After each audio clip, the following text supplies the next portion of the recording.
Bonjour à toi et bienvenue donc sur notre Bonjour. chaîne Le regard de la présence.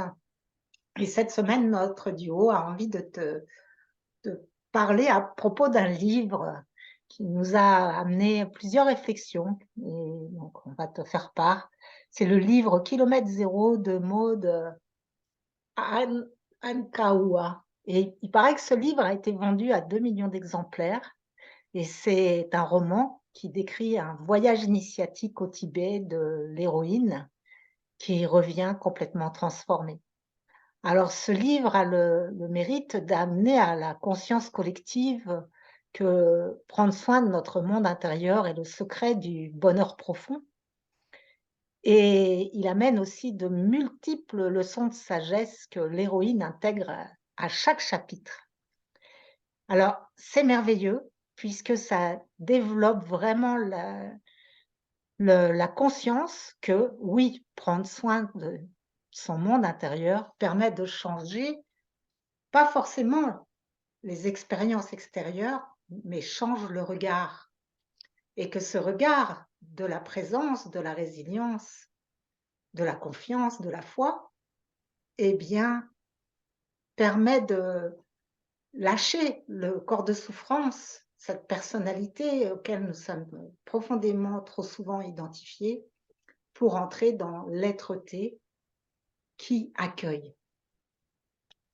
Et le revers un peu de ce livre, c'est qu'en 10 jours, eh bien, l'héroïne, à chaque fois qu'elle découvre une nouvelle leçon de sagesse, elle râle un coup, elle l'applique et sa vie change.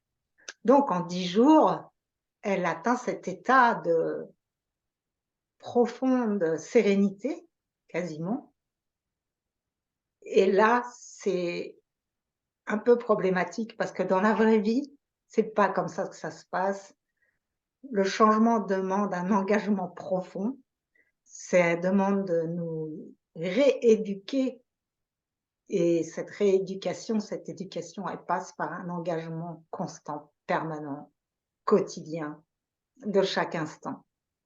Et il y a en ce moment, à la fois, pas mal d'illusions spirituelles sur la confusion entre être informé, savoir et l'intégration. Et ça, c'est tout un chemin. Alors ça peut donner des confusions en croyant qu'on a intégré, alors qu'en fait, on est qu'au stade de l'information. Ou ça peut aussi générer beaucoup de culpabilité en disant: «Mince, je le sais, pourquoi je tombe encore dans ce travers?» Et ça, c'est aussi le chemin normal, puisqu'il y a besoin d'accumuler autant d'énergie pour construire ce que nous souhaitons maintenant, que l'énergie que nous avons mis à nous construire des forteresses de corps de souffrance dont nous ne voulons plus aujourd'hui. Oui, bien le bonjour.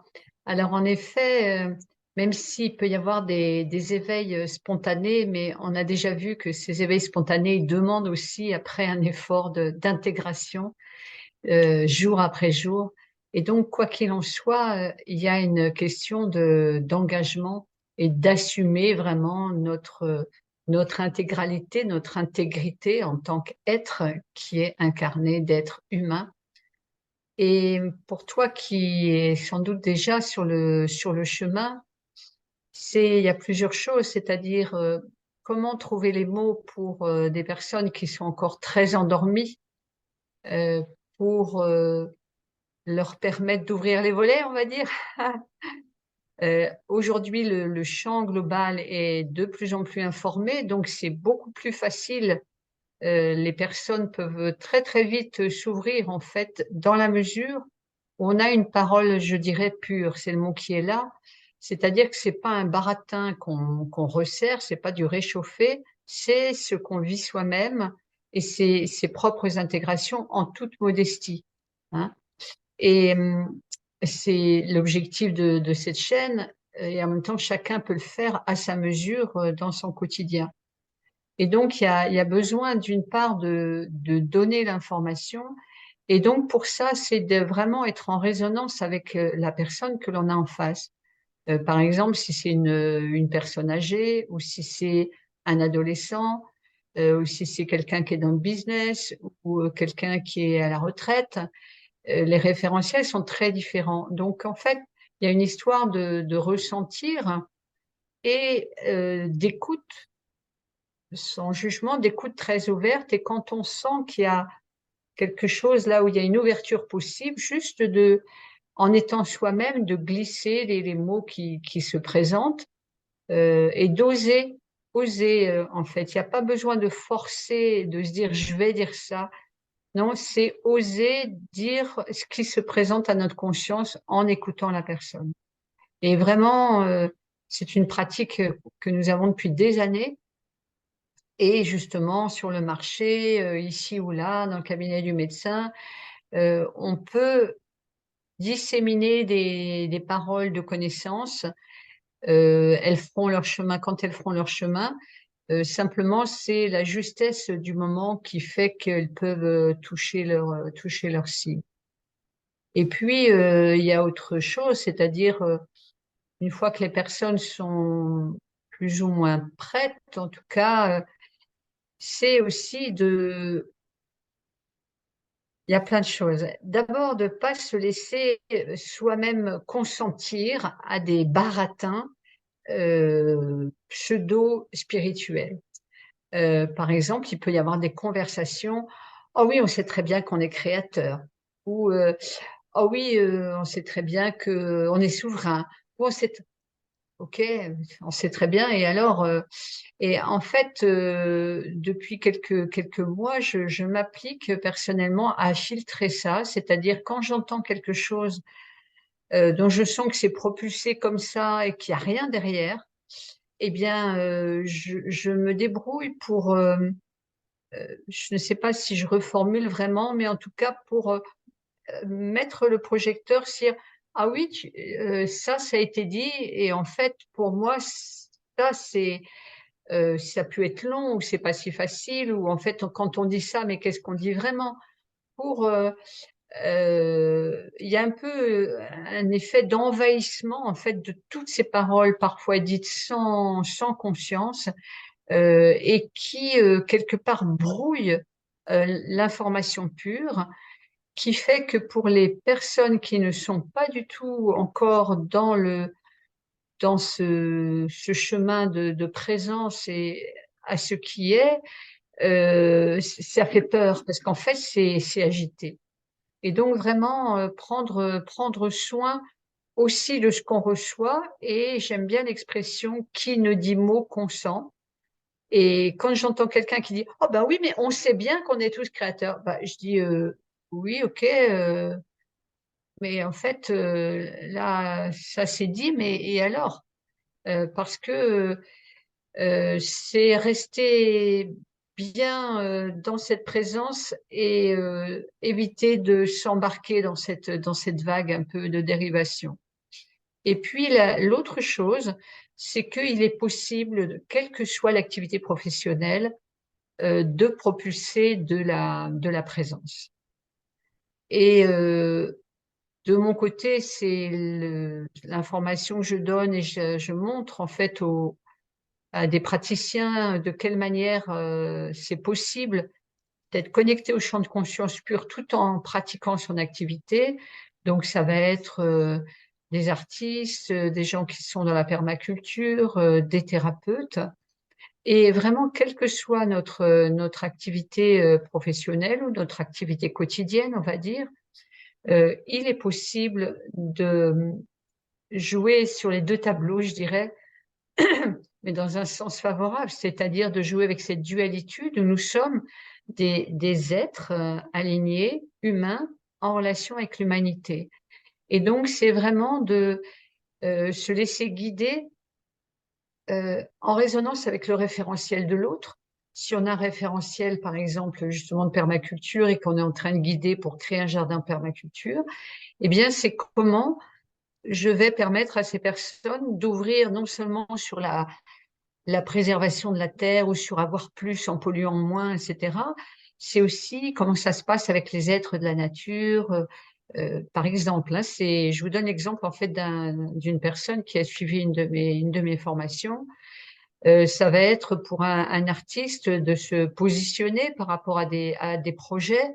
Et à ce moment-là, ça déclenche, il y a une chaîne, une spirale vertueuse, en fait, qui fait qu'il y a quelque chose qui lâche de, de croyance chez les personnes parce que la couche très fine, le couvercle est très, très fin et qui fait une ouverture et qui permet, en fait, aux personnes à qui on a affaire elles-mêmes de recevoir les informations.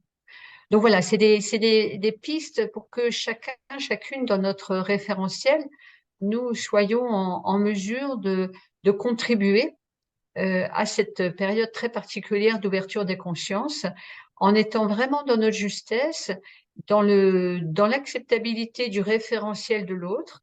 Et à partir de là, dès qu'il y a une résonance, eh bien le rayonnement, ça émane et ça s'ouvre. Oui, merci. Et puis, l'histoire de on est souverain, on crée notre réalité. J'aime beaucoup Philippe Guillamont qui, dans sa dernière conférence, parle de formes d'intelligence, qui est l'intelligence rationnelle sur laquelle le dogme de notre monde matérialiste sont fondés, et l'intelligence vibratoire, qui est cette intelligence naturelle, subjective, sensible, intuitive. Et, et en fait, il dit que cette intelligence vibratoire, elle a des effets, mais à long terme. Donc vraiment, la première étape, pour ma part, d'un chemin spirituel intégré, c'est le maître mot de l'acceptation. Cette fable donc asiatique qui a pour maxime: est-ce un bien, est-ce un mal, je ne sais pas. Sortir de la dualité pour embrasser la vie telle qu'elle se présente, inconfortable parfois, houleuse, et c'est ça la vie, sans trier les événements. Et c'est la différence pour moi entre un peu le développement personnel qui dit change ton état intérieur et ta vie extérieure va changer. Euh, j'ai eu un exemple très, très frais là. Je vais à la pompe à essence et je mets ma carte, la pompe ne fonctionne pas. Je dis bon, je reprends ma carte, change de pompe, je déplace ma voiture, je change de pompe. Et derrière moi, le temps que je déplace ma voiture, arrive une dame, met la carte, et elle se met à exploser de colère et de frustration. Et là, j'ai pris conscience de la différence des deux mondes dans lesquels nous vivions, où pour elle, ça a mal démarré sa journée, ça a été une mésaventure désagréable au réveil. Et moi, c'était ni mésaventure ni aventure, j'avais zéro interprétation. Et toute la vie, c'est ça. Et vraiment, il y a de plus en plus, quand on acquiert cette quiétude intérieure, eh bien, le corps de souffrance relâche son emprise. Et c'est ça qui est merveilleux. C'est pas d'obtenir tous nos désirs égotiques que nous a fait croire le développement personnel.